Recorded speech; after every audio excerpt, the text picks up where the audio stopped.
The overall goal of this procedure is to generate highly standardized and reproducible Forebrain-type organoids from human pluripotent stem cells. This method is a powerful tool for modeling mechanisms of neurodevelopment and disease. In particular, it can help to address key questions associated with early human corticogenesis.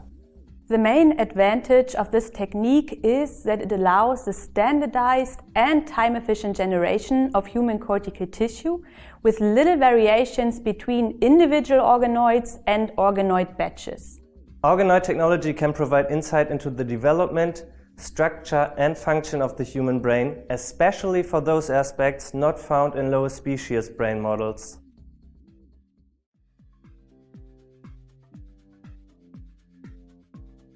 To generate pluripotent stem cell aggregates, when the stem cell cultures reach 70 to 90% confluency, add 500 microliters of cell dissociation reagent to 1 well of the 6-well culture plate to detach the cells.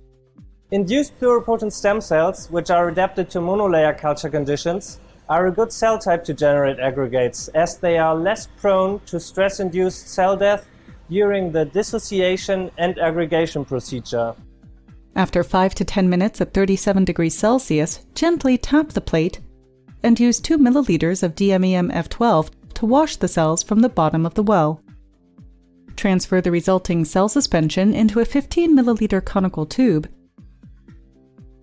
and bring the volume of the cell solution up to 10 milliliters with more DMEM-F12 medium. After counting, transfer 4.5 times 10 to the third cells per pluripotent stem cell aggregate into a new 15 milliliter tube and collect the cells by centrifugation.